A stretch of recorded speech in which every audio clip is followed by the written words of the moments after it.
My name's Sean Clark. I'm the current chair of the Computer Arts Society, and Geoff's put together a really interesting session today about the relationship between AI and text generation. Thanks everyone at the Computer Arts Society, Carrie and Maria, the community team at the BCS, British Computer Society, hosting this talk. Thanks to Sean Clark for organising the talk series and arranging the Zoom. This evening, we're going to start with a short introduction explaining how and why these new AI text generators appeared and came to be so controversial and exciting.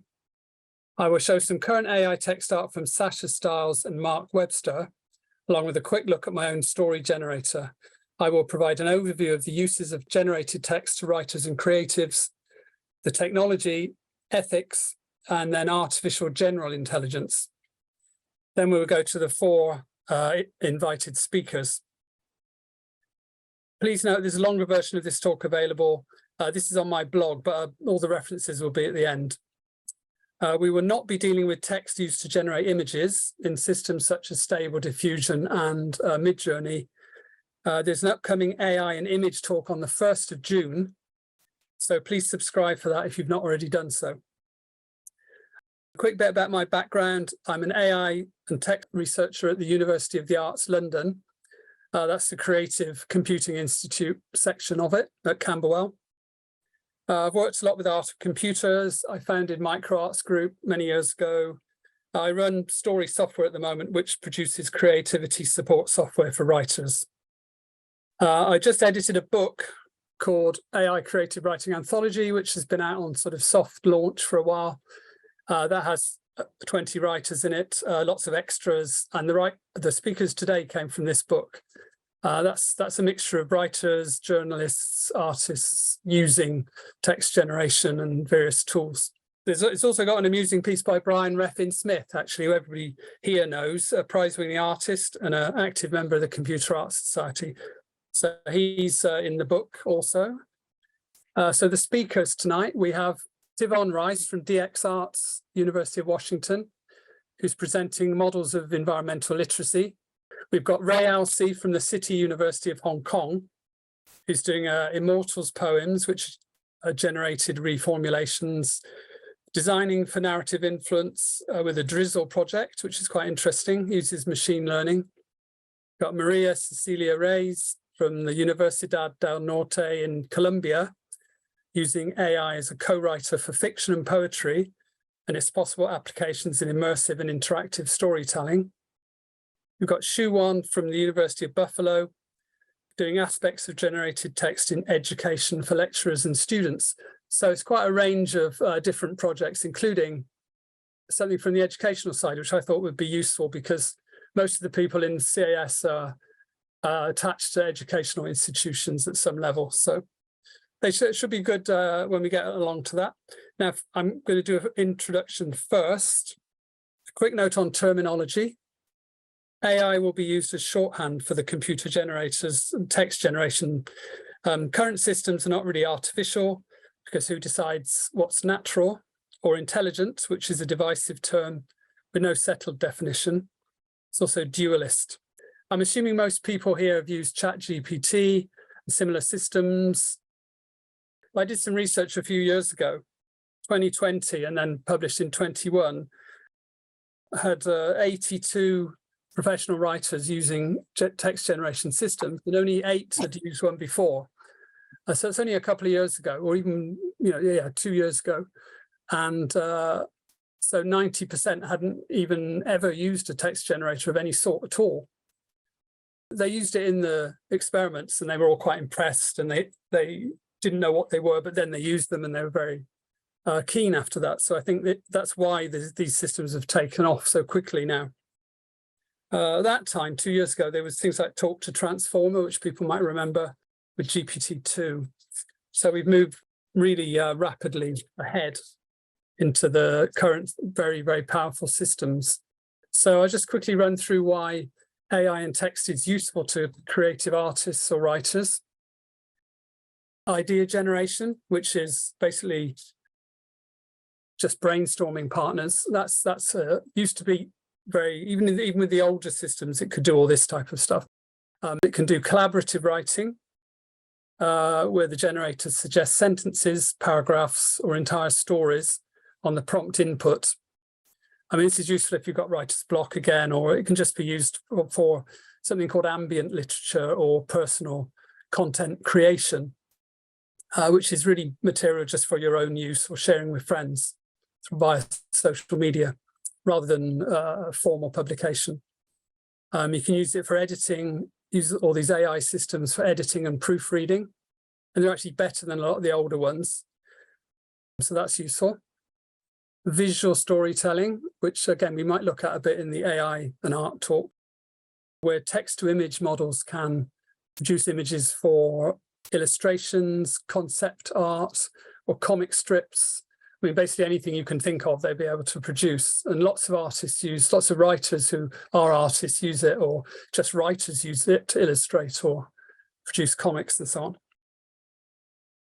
Another one is cross-disciplinary collaboration, because then once you start working with these things, you start looking beyond just the blank page that you might be working with as a writer.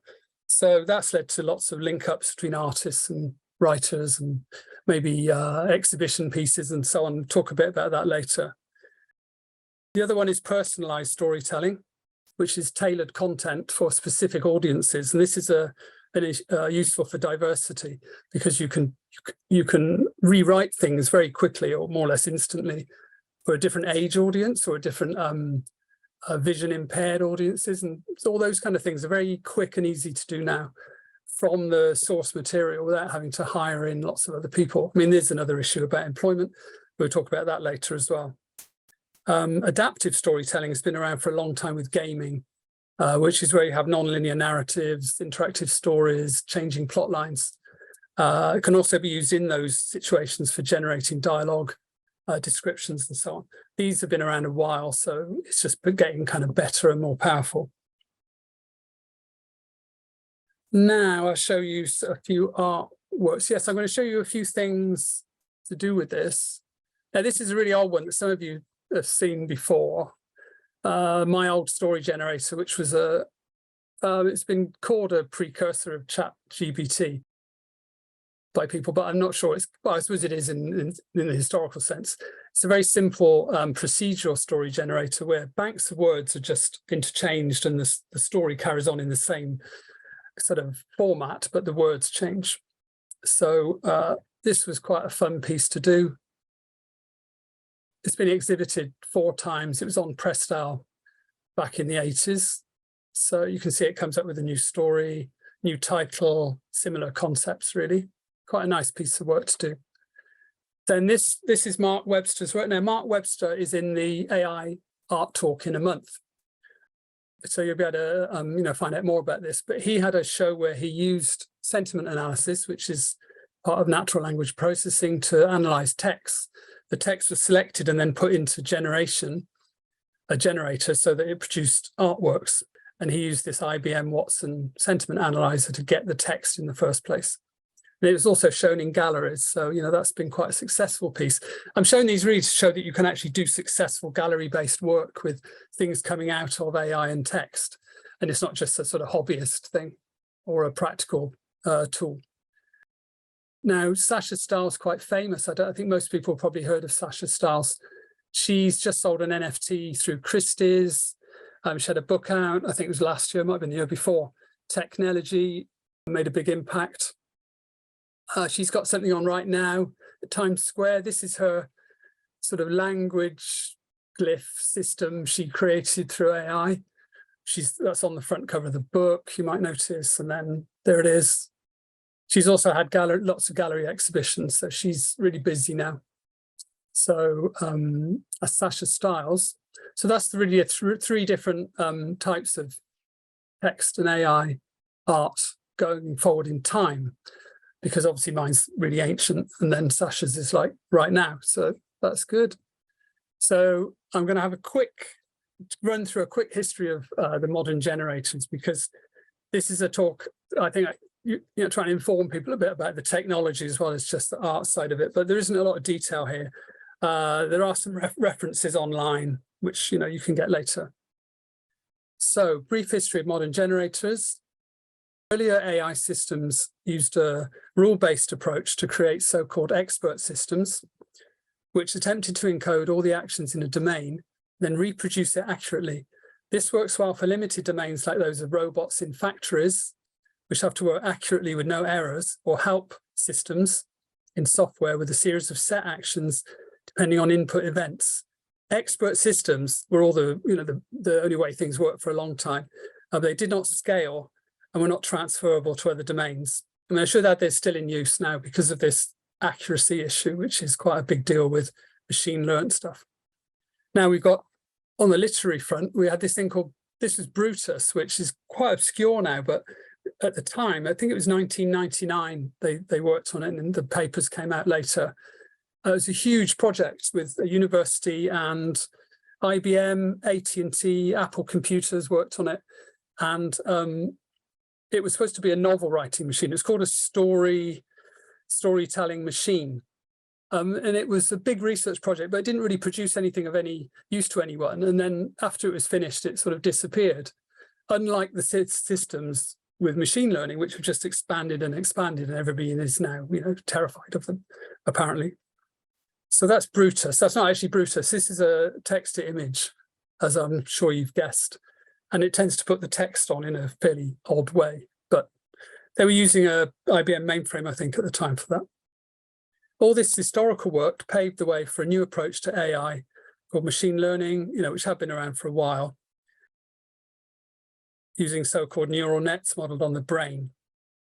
This did not attempt to manually describe each step in a program of actions.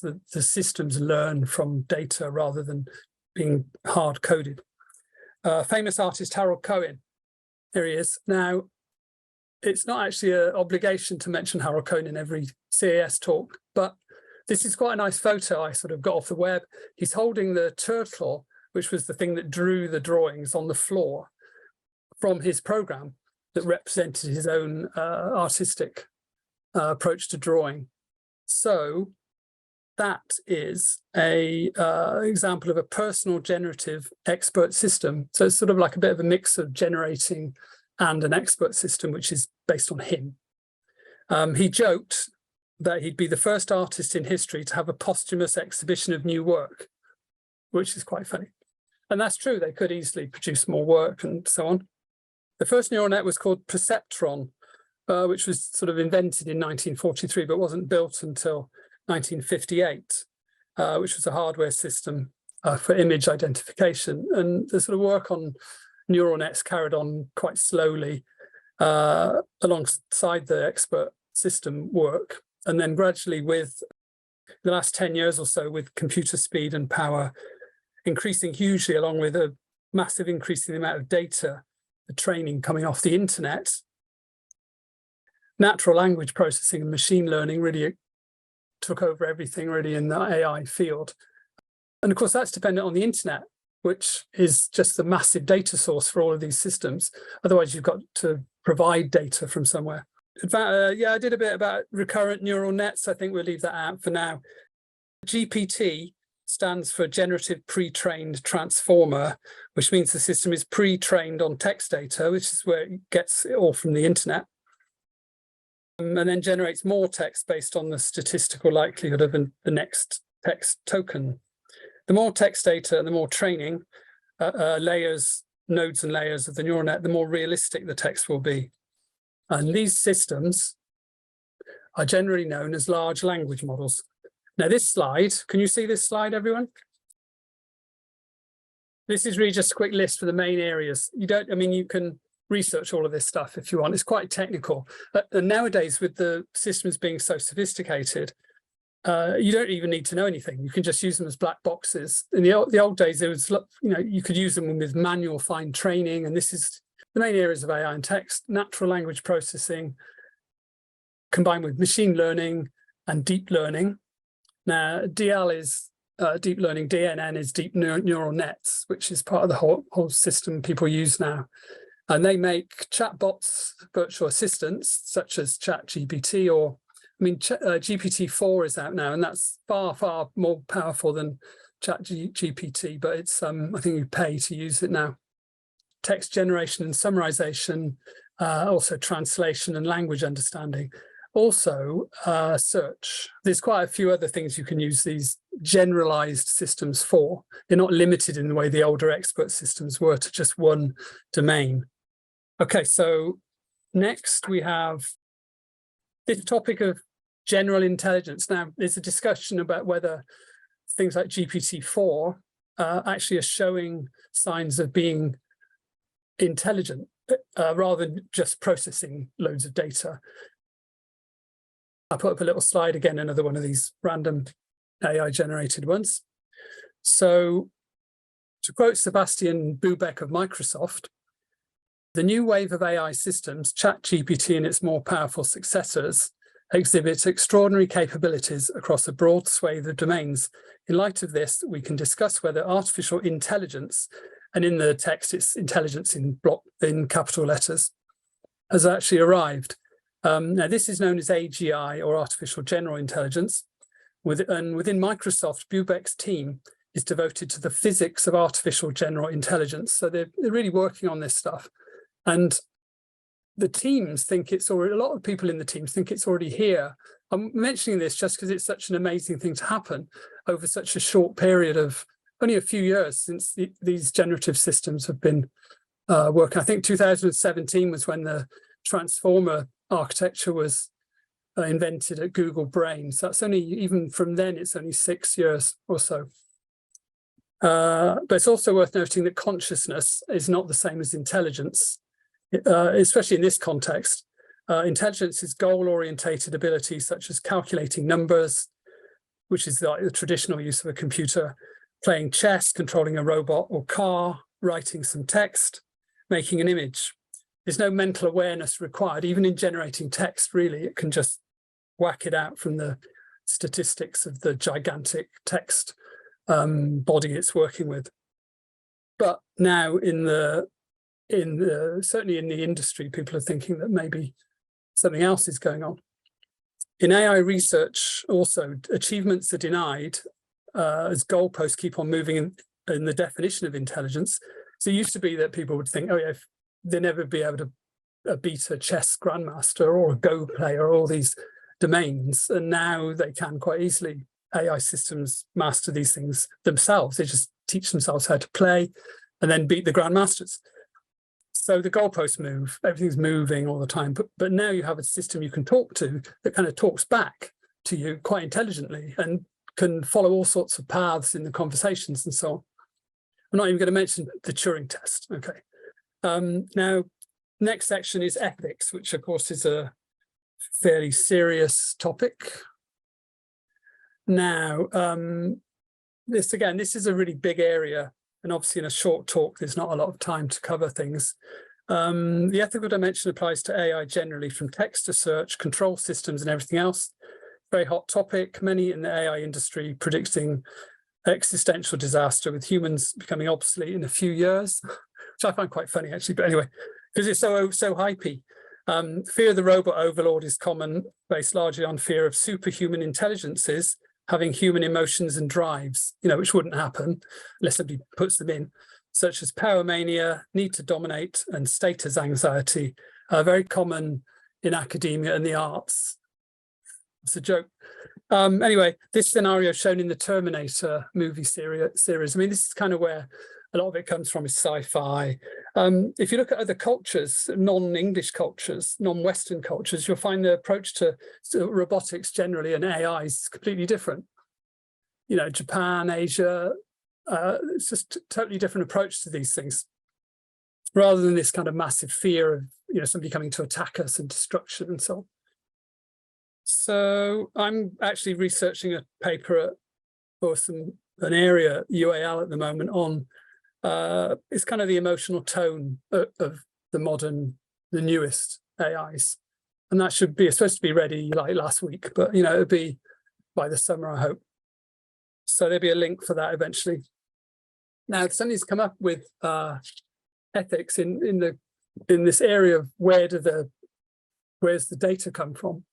Obviously, it's all this free stuff on the internet. In fact, GPT-4 is said to use the entire internet of text, not just part of it. So the basic creation of large language models is controversial as text data is taken from the internet.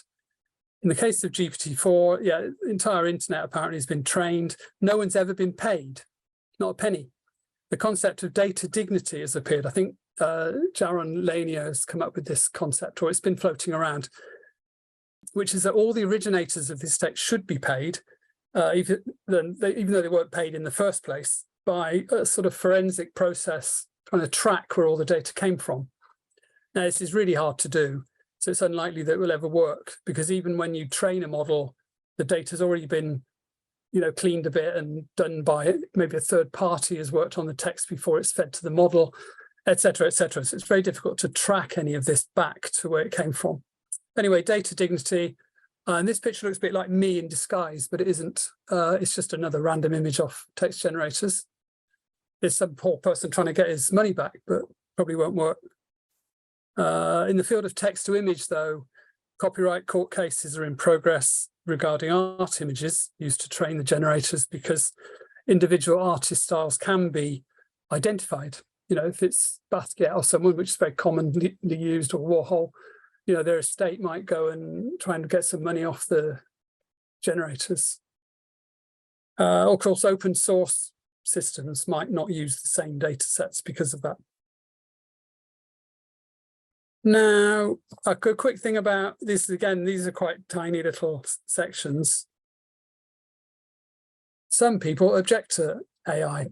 Now, most mainstream articles about AI start with an alarming end of civilization quote, often from someone like Elon Musk, or it could be anybody really, if you find somebody talking about it in an alarming way. But in the case of computing generally, new technology has been changing working class jobs for decades, or even hundreds of years. Maybe not computing, but various technologies, and that this change is always promoted as progress in the media.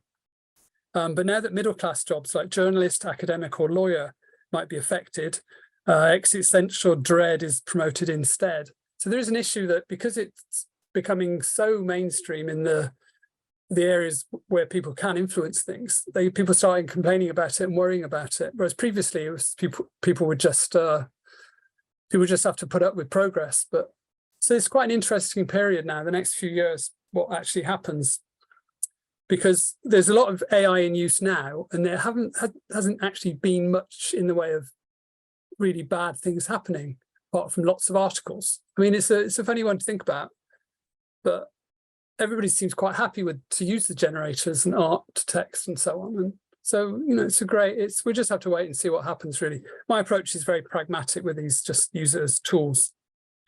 Talking of tools, generating computer code.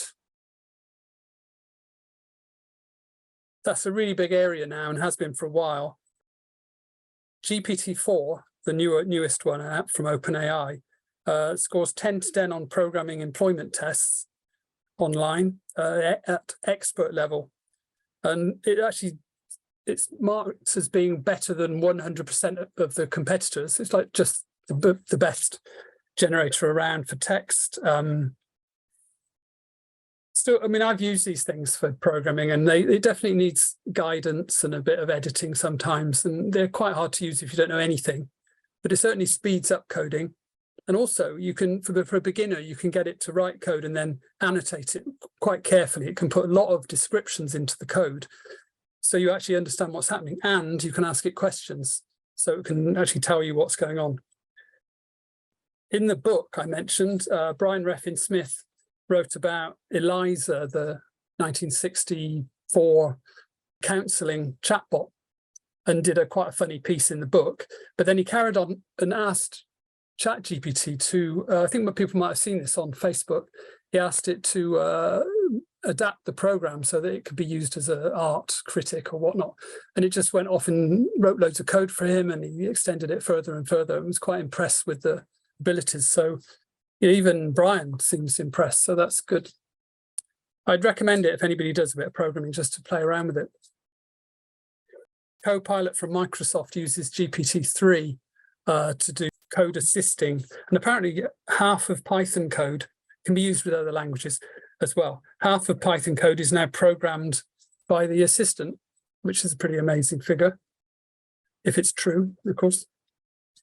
Creativity of older systems. I don't know, probably quite a few of the people here have been messing around with this for a while, and the older ones like GPT-2 or open source GPT-J6b.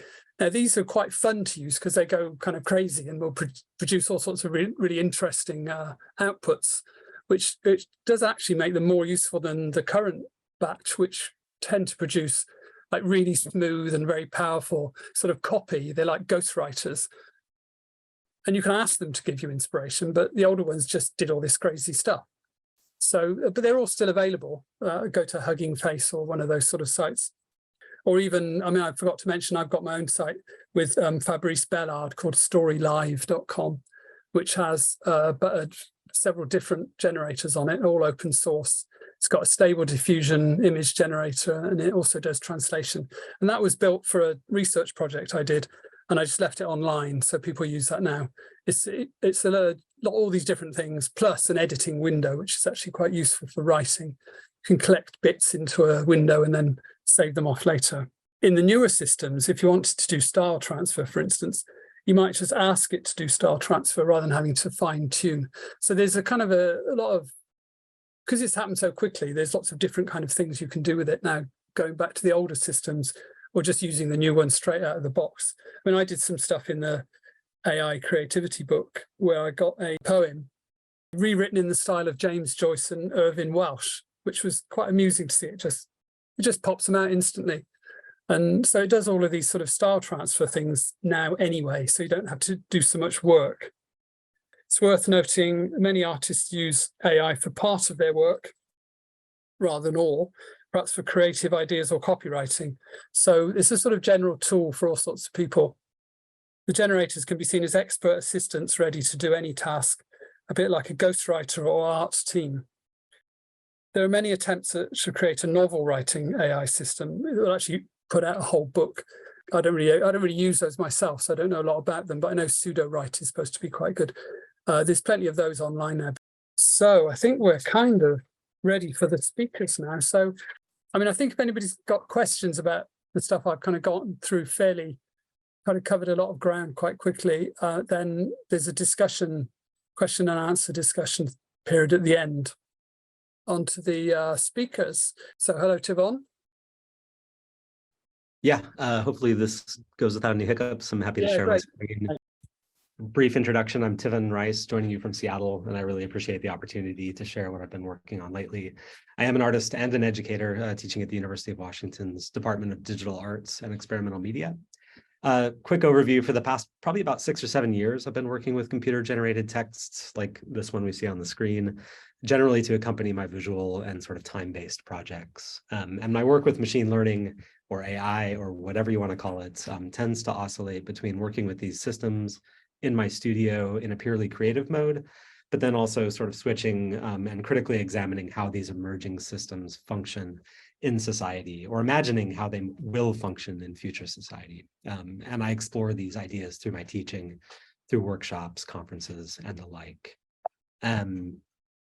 So I want to start by showing you part of a trailer for an experimental film that combines digital animation, photogrammetry, and a number of AI-generated narratives. These are specifically fine-tuned GPT-2 models, as Geoff sort of described, sort of from an earlier era. But let's take a glimpse at this video, and then I'll further describe the project. So here we go. We'll watch about 1.5 minutes of this.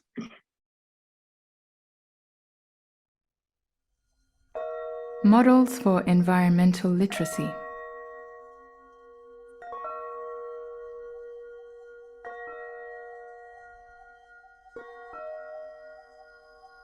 What is an island? Is it a graveyard? In what sense is it an island? Does an island denote a sense of spatial absence? I'm afraid of the absence. It seems to be forming on me. Its dark forms disturb me. The whole place silent.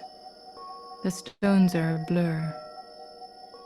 All of this anxiety and worry goes hand in hand with an ongoing process of change. A change that, although not explicitly recognized by this program, has become obvious to all. This, for me, is the essential paradox of our stories. In finding our way within the world, we humans invent or modify or redefine reality in ever larger and more incomprehensible ways. So our words are not only a vehicle for revealing the world to the reader, but also a vehicle for revealing the reader.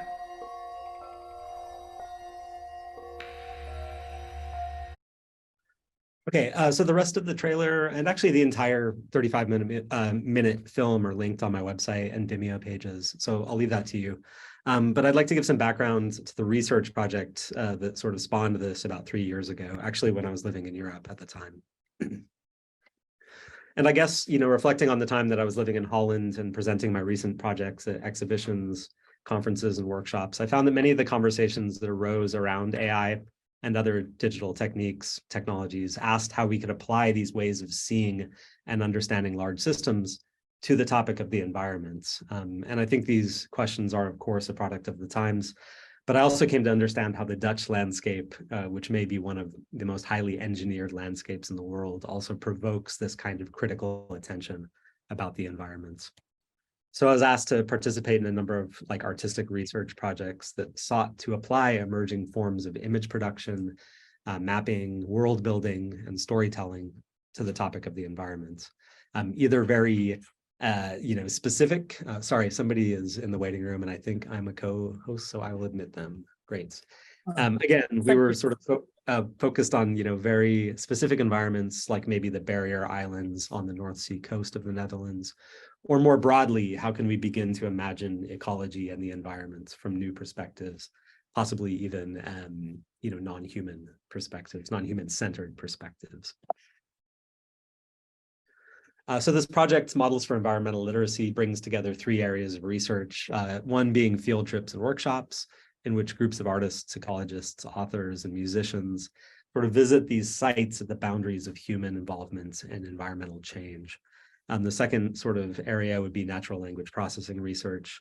Earlier, I was working with a tool called Neural Storyteller, a very early RNN NLP model. But seeking to update these systems, how can they be made more accessible to broader creative communities, like my students and those participating in my workshops? So I sort of focused on the idea of fine-tuning GPT-2 models. The final sort of area of work would be to develop a series of films, which we saw the intro for the right there.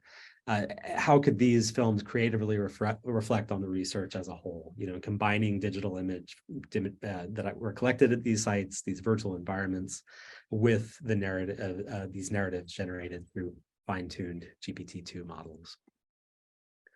I've already touched on the field work that went into this. Because this work preceded ChatGPT or even GPT-3, I used the medium version of GPT-2 as a starting point. And this model is okay. Maybe the glitches are kind of charming, but it's also small enough that it can be fine-tuned on a conventional computer that has a GPU. So I was able to fine-tune 3 new language models of my own. And these are the voices for the film, a number of different ecologically concerned AIs. One trained on eco-philosophy, one on eco-fiction, and one on very recent scientific reports about the current environmental sort of crisis.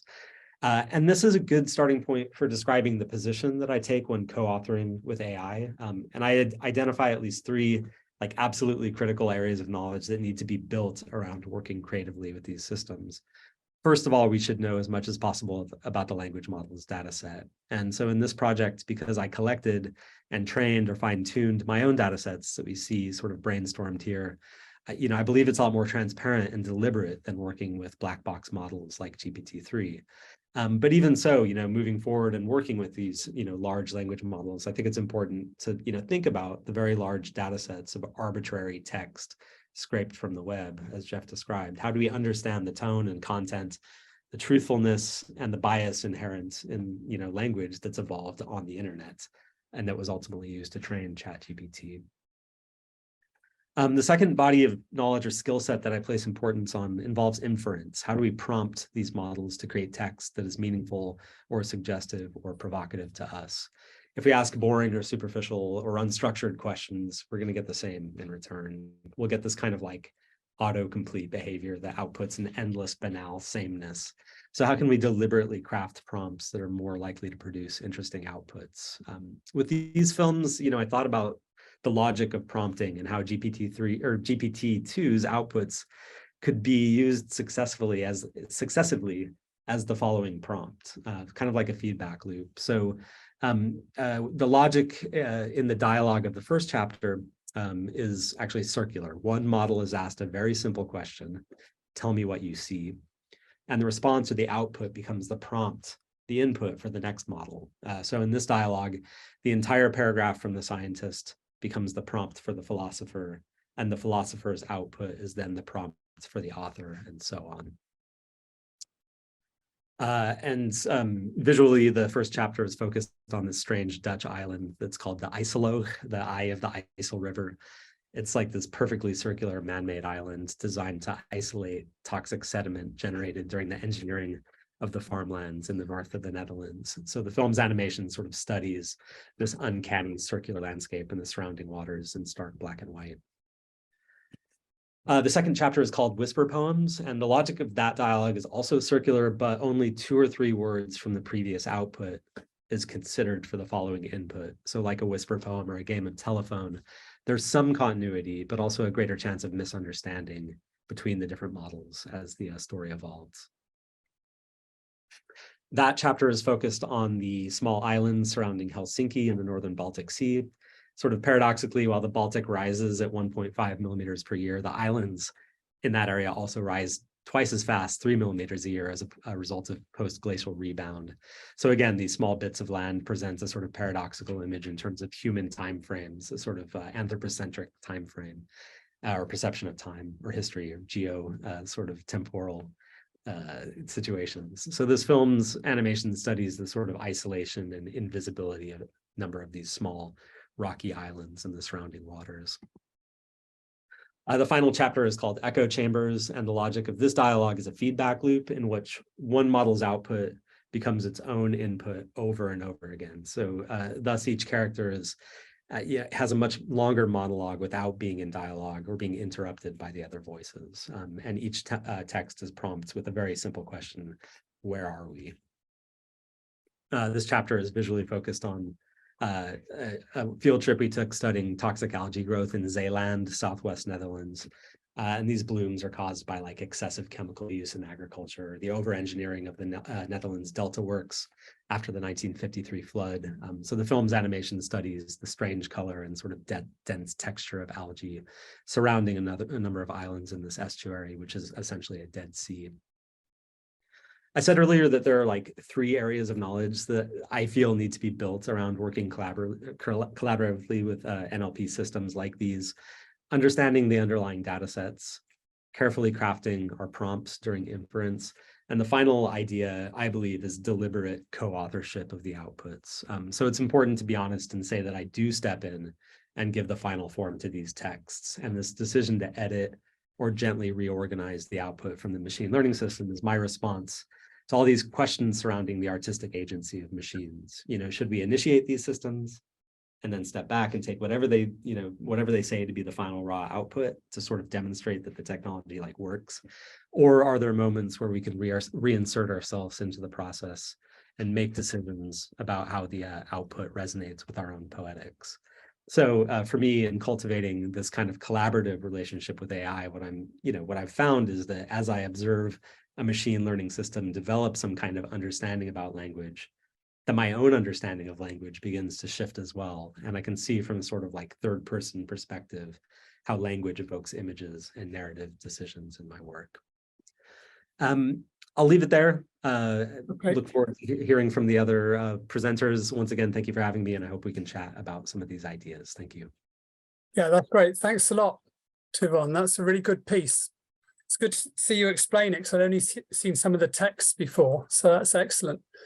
Yeah, we're having a discussion at the end. So, Ray, if you want to start. Oh, hi, everybody. How are you? Fascinating work by Tivon. And so I'll just keep it very brief. I'm sure we're short on time. So what I do, I'm a assistant professor of creative media at City University of Hong Kong. And I've been there since 2021. I have a neuroscience background. I got my PhD in neuroscience, but basically since about 2017, I've been working in creative media, arts, design, this area. So I've also been using GPT-2, and because like it's got these like quirky ways of expressing itself, kind of helpful for generating poetry, which is what I'm going to show you today. So just very quickly though, I'll say that I run the Studio for Narrative Spaces, which involves using basically looking at humans' interaction with machines and with AI as our starting points for investigation.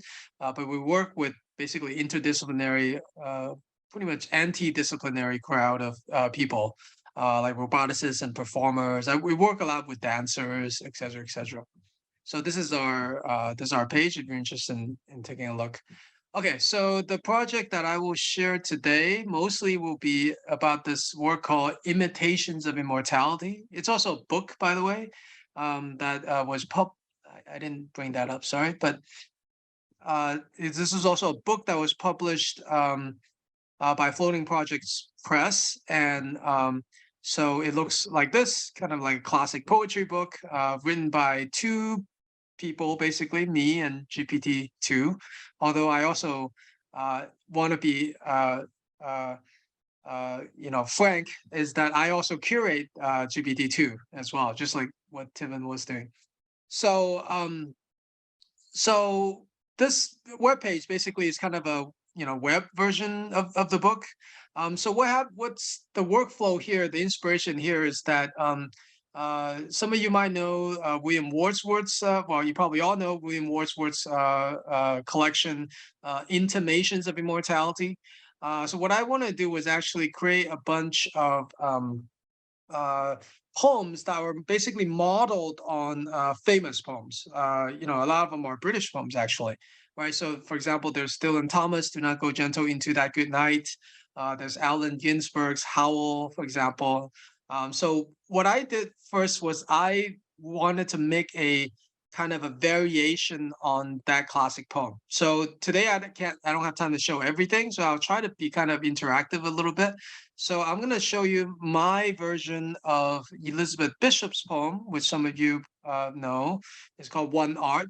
The art of losing isn't hard to master. So many things seem filled with the intent to be lost that their loss is no disaster. So it's a villanelle form, by the way, so it has a particular rhyming scheme. So what I wanted to look at was what happened if I try to write a variation on this poem, and then I'm going to ask GPT-2 in this case to write a variation of this poem with my help, of course, because I'm curating the text, by giving it the Elizabeth Bishop voice. Basically, I gave a bunch of Elizabeth Bishop poems, try to find that voice, and then also to give it a starting primer. That's how the GPT stuff was working back in those days. So I give him the first stanza from the One Art and have it try to generate the rest of it. Okay, so I'll just kind of, in the interest of being kind of in depth versus in breadth, I will show you my version of the poem. All right, so by the way, this is kind of interactive website, so I know things are starting to disappear because it's getting forgotten. I'm sorry about that.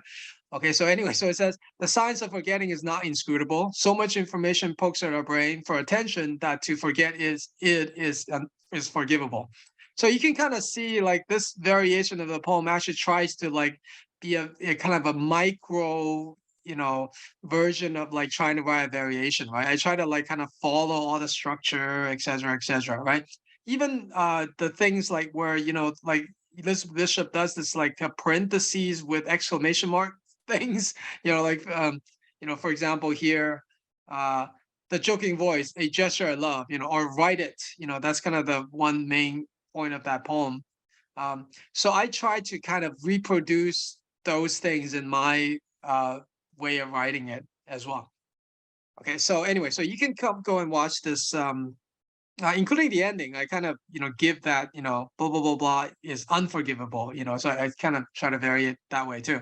So, of course, the GPT version will not be that way. So I'll just show you, because, this is what, this talk is about. But so here's what the GPT version comes up with. And just keep in mind, it is curated. But I try to do it so that each stanza is what GPT wrote. So I don't, I choose the stanza, but I'm not gonna like rewrite this thing for GPT, right? Because that would be pretty unfair. But I did have to insert some line breaks here or there to kind of make it work out. Okay. So again, this is the original poem. The art of losing isn't hard to master. This right here, I'm showing you right now. Hopefully you can see is the GPT version, right? So it starts with the original stanza, and then it says, the music is part of the song, though it be sung. The other hand is silent till the other side finds its master, the man that gives knows all. So as you can see, it kind of sort of has a voice, but it's not really following the Elizabeth Bishop, it's not following that logic. But it kind of keeps some of these interesting things. Like, for example, in the middle there you can see, thus close to the truth, parentheses, grab it and run, exclamation mark, parentheses. How come no one has seen such a sight for years? The stranger, the disaster, the farther a word. Right? You can kind of, this is like, it's learning some form of this poem and kind of like regurgitating it in a kind of a funny kind of way, funny to us, quirky kind of a way. And actually, if you see on the bottom there, they actually use this kind of disaster thing here as well, right? So it's kind of learning to say things from the poem in this kind of fresh new style.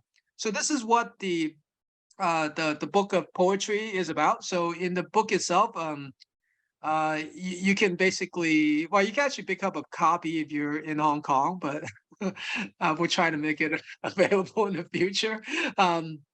Actually, I have it with me. I'm sorry, this is kind of random, but I do actually have it with me.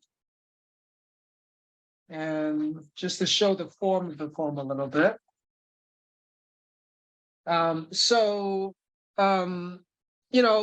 you have the book in front of you, it's also kind of a nice kind of thing. And the way I kind of well, you can't really see it because I blurred out my screen, but the way I also design a book is also, I basically don't say who it's by, so I put my poem and the poem by GPT-2 on opposite pages, so people are kind of forced to just read it without knowing kind of the authorship. Now, this was also published into a paper at ArtTech, an ACM conference, and in that paper, basically, just the short answer is that I basically asked, I gave particular stanzas of the poem to people who are reading it for the first time, like kind of on a survey. So what I found basically from that study is that, first of all, if I just give them stuff from my poems and from the GPT-2 one, more or less, the whole corresponding stanza, if I give them those things, they're not able to distinguish which one is human made versus which one is machine made, right? Like if you ask them, oh, one of these is like the machine generated, which one? They wouldn't, it's like 50-50. They can't tell which ones are mine, which ones were the machine. But if you ask them which ones are more expressive, so you don't tell them that the stanza was by me or by the machine, but you just ask them how expressive it is, right? You just ask them to judge how expressive they are. And then you go back and figure out which poems were, have a score of 1 versus a score of 7. Then you actually can see a significant difference where the poems I wrote are more expressive. Okay. So without them knowing the identity, they found that the poems that I wrote were more expressive. So what that tells us is that actually, I believe that the readers have this kind of unconscious knowledge, right, of who's writing the poem, right? Because unconsciously they cannot tell you who wrote it, but then there's something about that poem that still strikes them differently. there's still something about the way I wrote the poem that was, more expressive to them in certain ways. So anyway, so that was kind of my takeaway from this. And so, I had a great time with this project. I know that Geoff was asking me to show you about some comics and things like that later. So you guys can take a look at this comics for climate change. Actually, I wanted to also echo Tivon's work, because I also work with climate change, and we actually used Twitter to get our feeds, our data to generate climate action text as well. So so if you're interested, those of you who are interested, you can check out that work, which is in Drizzle here, and also in this Tamagotchi game that we created that also speaks in machine learning generated language. And this game in particular, you can actually also play online. So it's like this Tamagotchi game that you can kind of have fun with and like play with. So anyway, so thanks so much, and looking forward to discussing more. Okay, thanks a lot, Ray. That's a really interesting talk. Very good to see the work, apart from the poems. The Drizzle and the Tamagotchi are really interesting. So maybe we'll do something else some other time. But thanks a lot. I'm going to put the next speaker on. It's Maria Cecilia Reyes from Colombia. Thank you so much for the invitation. I'm also gonna try to keep it quick. I'm just want to share my personal journey collaborating with artificial intelligence systems on co-generating worlds, fictional worlds, universes with words and images, but also what have been my thoughts about this collaboration. And I realized that there is something that is not artificial in this relationship with artificial intelligence. So my journey started not so long ago in 2018 at my work in the National Research Council of Italy. I was doing research about conversational agents in the field of education. At that time, we were developing a tutor bot to help students that were engaged in massive online open courses. However, working with technologists and experts in the field, I couldn't resist to think about creative applications for conversational agents, especially vocal interfaces. So for my creative life, I wanted to use a conversational agent to help people to edit a film made by pieces of videos gotten from YouTube. And I also started to work on an immersive space in a womb of a mother, in which we could have a conversation with that mother by being also physically immersed in that type of womb. So we started to work on a mock-up, and projects and ideas that start, but then they have their own time to evolve. At the time, I also had the opportunity to advise a couple of master theses that were using chatbots. One of those was for helping elders through a device called Kiwi, an intelligent device that were alerting caregivers about the physical state of the elders, and also had a vocal interface for the elders themselves to remember them when to take some pills, or give them some advice, or remember them to call someone. And another thesis was the development of a chatbot for a museum. So users, visitors of the museum could have a previous experience before going into the museum of the electric technique in Torino, in Italy. But then I received a message in an email in 2019 from a friend, and he says, I've been writing poems since I'm a little kid, and I don't share very often my poems, but I share with personal friends. And this friend wrote me this: I put the two first lines of your poem, to use the voice to communicate love, it's not about putting words together, into this new website, Talk to Transformer, which is GPT-2. And he says the results were surprisingly good. You can do it again and again with different results each time. had some good laughs thinking up the beginning lines of some surreal stories and seeing what the AI comes up with. But with your poem, the results were more artistic and not pure comedy. So I was very intrigued by this message. So I started to use Talk to Transformer at the time to give some prompts and some first lines of my real poems and see how the machine would react and what it would do with it later. So yeah, as a hidden poet, I started to show my poems to the machine, to any machine that I would come across with. And so one of those was Talk to Transform, and then Story Generator in 2020.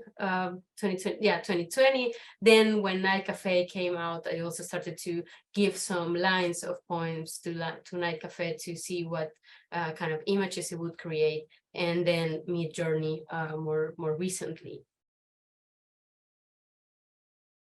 So the only poem that I saved from all these iterations was the poem that was published in the volume that was just published, AI and Creative Writing, thanks to Geoff. And I kept two images prompted by two of my poems. So why these two images?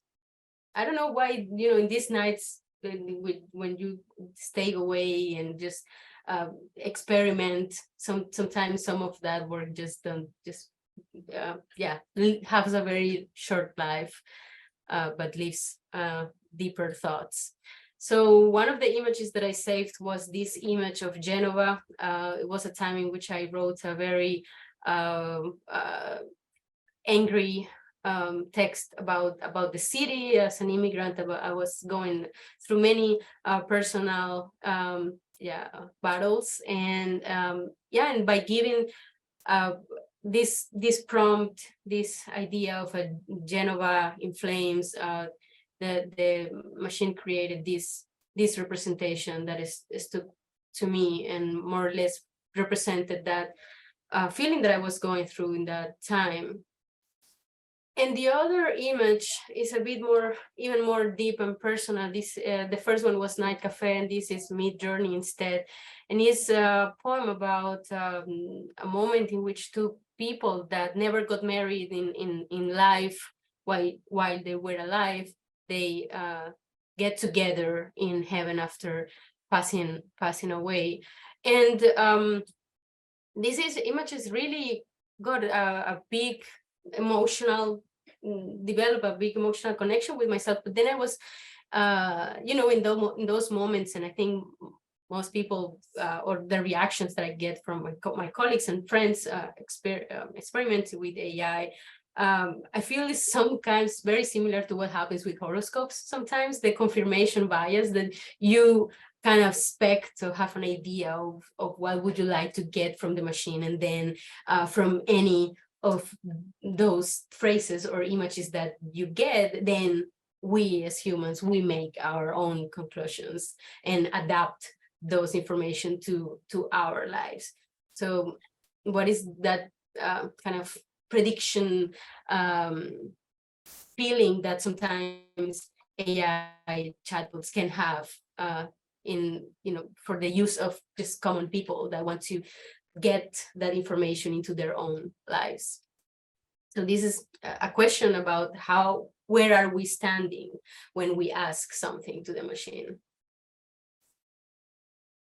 And then I'm a PhD in digital humanities, and I have been working in interactive digital narratives, especially in immersive interactive films. That's my field of studies.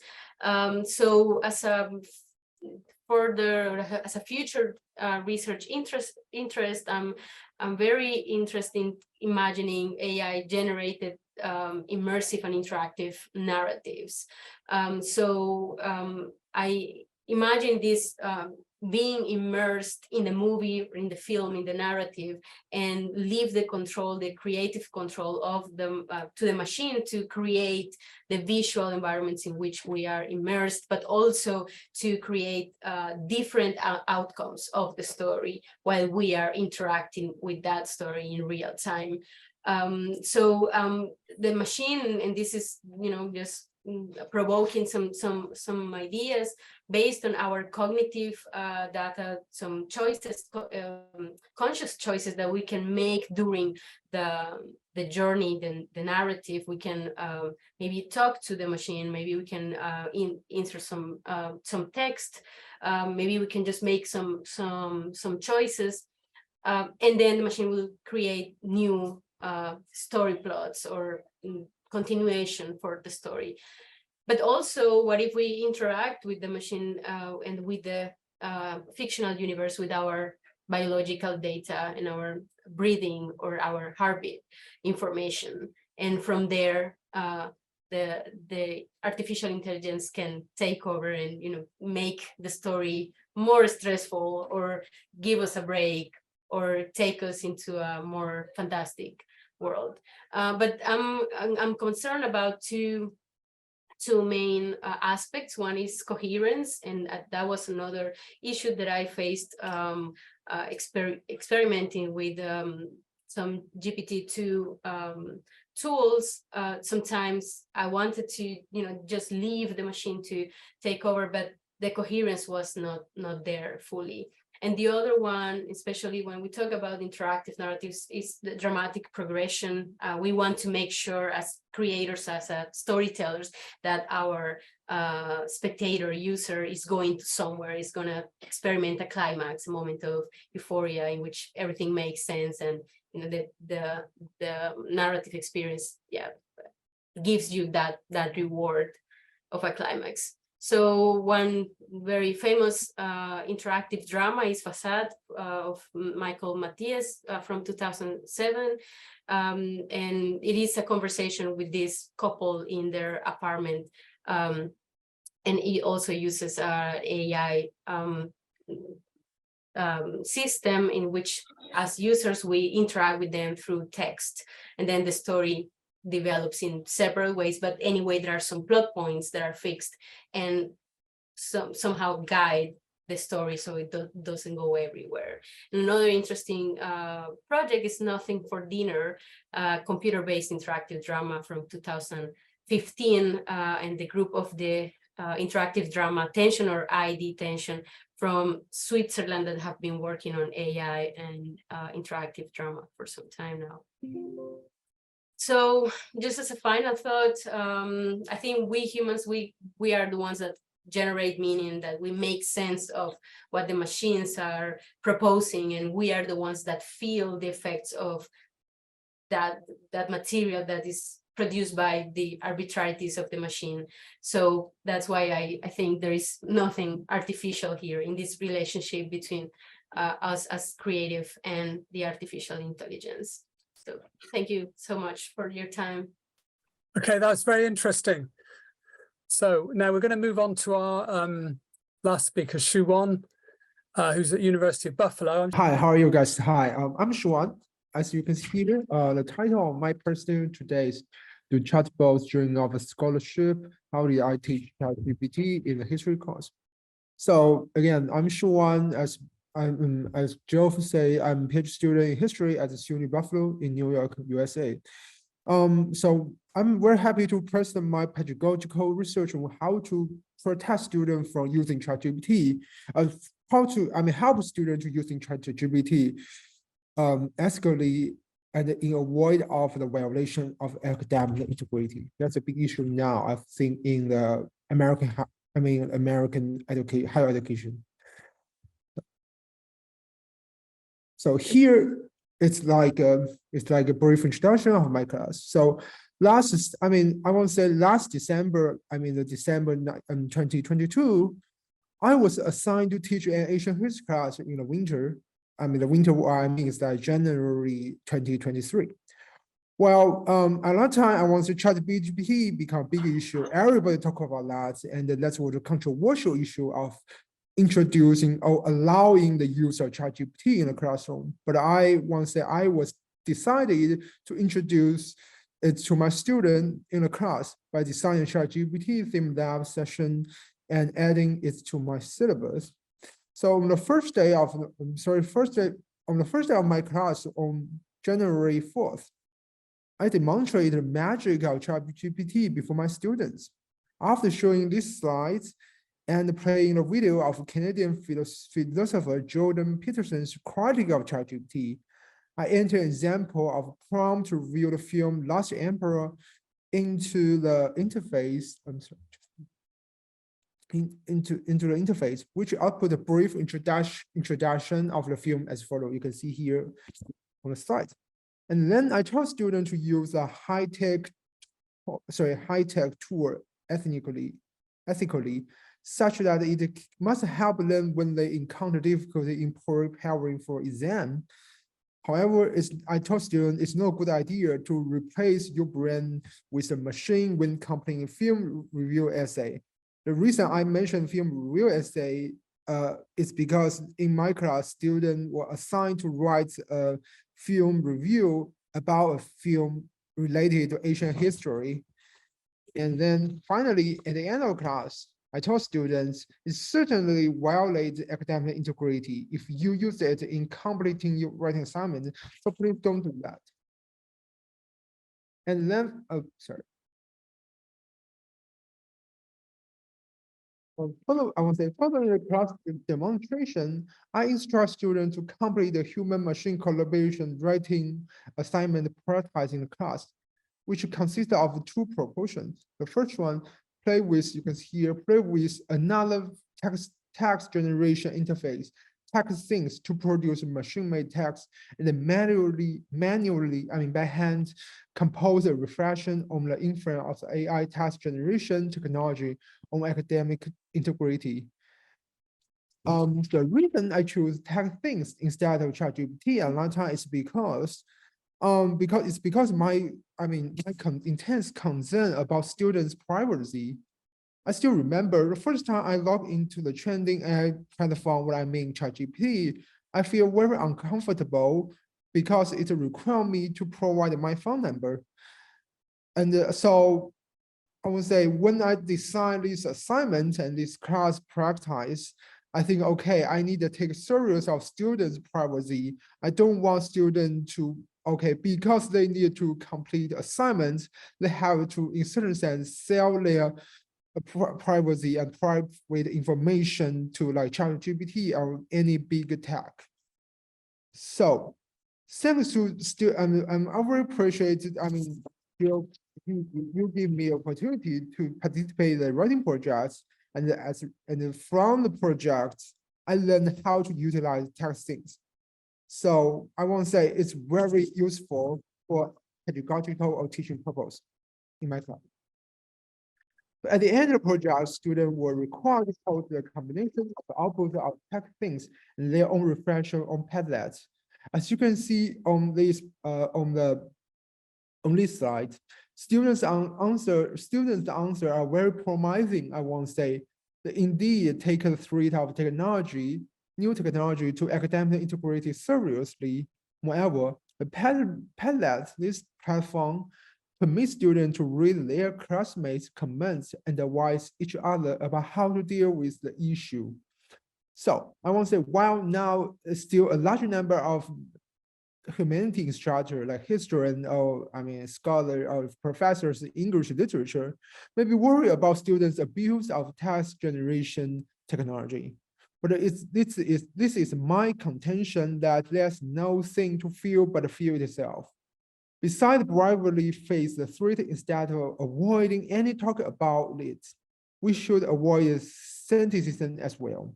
While the emergence of some technology like GPT-0, they may detect the misuse of ChatGPT or whatever, or GPT something, like GPT-5 or GPT-4 or GPT-5. The competition, I want to say, the competition between the technology advocating for academic misconduct and its prevention is still ongoing. So along with the proliferation of detectors like GPT-0, new anti-detectors will be created constantly. So this issue brought by the technology couldn't be simply solved by advancements of technology itself. It's more important to instruct students to maintain their academic integrity rather than just say, okay, you cannot use ChatGPT in a class for completing assignments. Well, we know highly possible students will do that. You just assume, okay, those students, they are so honest that they don't do that. No, they must do that. And then after my past practice, I want to talk about my prospect or my thought about the future of ChatGPT as it's used in a classroom. So I want to say, at this class, you can see in the practice I demonstrate here, I just like it's very simple task. Okay, I just want to say, okay, hi guys, let's try ChatGPT. Let's have fancy stuff. We can try that. But in the future, I mean, just the coming summer, I will teach another undergraduate class about like Chinese history. I'm thinking at this moment, I'm designing my class. I'm thinking about creating what I call a human-computer co-authorship assignment. I will allow, not required, but encourage the student to try to, okay, work with ChatGPT or whatever those text generation technology together to complete your assignment. But I want to say, for this assignment, I will require students to, I want to say, to provide some like acknowledgement session in which you need to tell me which kind of tool, which kind of algorithm you use in the class, in the assignments, and which part of the which part of the assignment is considered by yourself, human, which part is like co-authored by you and the computer. You work together, and which part is just composed by the computer. So I want to say we need to. I want students to acknowledge the authorship of a computer if they utilize ChatGPT or GPT-4 or even newer generation of ChatGPT, newer generation of text generation technology in the future. So that's my thought about the pedagogical use of text generation technology now and then. I want to say the near future. Thank you. Okay, thank you, Shu. That's a really interesting approach, because often with lecturers and students, they just ban it. I know that I've got young children, teenage children, and the schools just ban it completely. But I think with younger children, the younger children have to learn things more than just use a generator. Whereas in higher education, the students are more mature and they can understand that they have to co-author things. And I also read a statistic somewhere that lecturers use the generators more than the students do for producing coursework. So it's kind of unfair in some ways, but I think the students have to be mature enough to work like sensibly on it. And often, you know, so there is a problem there, definitely. I think your approach is very good to get people to co-author and then acknowledge. So yeah, that's very good. Well, I think we've come to the end of the speaker section now. So we can go into a discussion section now, where if anybody has any questions.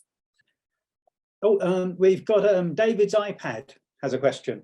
Right. I'm going to keep my my video off because I'm not really camera ready. Okay. I'm finding it really deeply fascinating to play around with ChatGPT as a poetry writing tool, and I'm really working on a lot of prompt engineering with regard to the poetry, such as change this into the style of so and so, and I have, where I've gotten to is that the state of the art right now is that a lot of sonnets have been written by ChatGPT, and it seems to be quite good at haiku and generally things like that. What I'm interested in is what sort of prompts the panel is interested in exploring, in particular, the fact that there's no longer a need to actually build the language model, and in the way that that very interesting work from the University of Washington was. But it's sort of a more organic relationship with ChatGPT, and I just wonder if there's any interesting lines of inquiry the panel feel, especially in the area of poetry. I can jump in, just give my 2 cents that, I think that for prompt engineering, a couple of the things that I've found to be really useful are to ask ChatGPT to give multiple versions of something. Give me 10 of this thing. Of course, you're going to provide your own context for it. But then I always typically end my prompts with in the style of as well. And so you can, instead of fine tuning at that point, you can steer it towards whatever, paranoid fiction or towards surrealism or towards absurdity or these sort of things. This becomes a replacement for actually fine tuning. I would also argue that if you have the opportunity, ChatGPT is very accessible and very easy to play around with. But if you sign up for OpenAI's API, you can pretty much access the exact same models, GPT-3, different versions of GPT-3, and now even GPT-4 through their API, not necessarily through a code line interface, but through their sort of playground. And it's going to behave much like ChatGPT, but you get access to things like temperature, which modulates the weirdness or the sort of normalcy of the language. You can modulate things like, you can penalize it for repeating itself. And these sort of things, even though you're not fine tuning a model, they can get you closer to having that kind of like authorship and directorial sort of like, I don't know, yeah, it's sort of like next level for sort of prompt engineering. So whether or not you go that direction, just keep in mind that that's what opens up to you when you use OpenAI's playground rather than the basic ChatGPT. But I mean, bottom line is I'm kind of onto something here, because there's computers, there's coding, there's structure, there's poetry, there's definitely something there, isn't that? I feel it in my bones. Yeah, no, I agree. I think that there's a lot, as I mentioned earlier with Maria, there's a lot of people individually using this equipment kind of at home, doing this thing called personal content generation or ambient literature, where nobody's really thinking they're a poet and they will be published. They're just doing it because it's so absorbing and so interesting. And the same applies to image generation. One thing I'd say, I mean, I've used the older hand-built systems, and I used to kind of load in all, I write fiction, have been published, not recently, but have been, so I put a lot of my own fiction in and use that as the training data. And it's amazing how it can follow the style. Now, that can also be done in the new systems just by putting in a big section of your own writing and then telling GPT-4 or ChatGPT to use that as a style, copy that style from a text you've given it. And then it will carry on with new material in that, which could be your personal style or a style, rather than saying in the style of James Joyce or in the style of, Irving Welsh or somebody famous, which it will know. Just put your own work in. And it's a way of doing the fine tuning without having to do any coding, which it used to be in the old days. So the bigger models now are kind of flexible in this way. And I think it gives bigger access to people that don't do any coding whatsoever, which is obviously the vast majority of the population. Maybe not the vast majority of the population here, but outside there, most poets don't know how to code at all, or use an interface like an API. They wouldn't know what to do, but they can understand the idea of putting their work in and then copying it. So yeah, very interesting, this whole area, I think. Any more questions, anyone?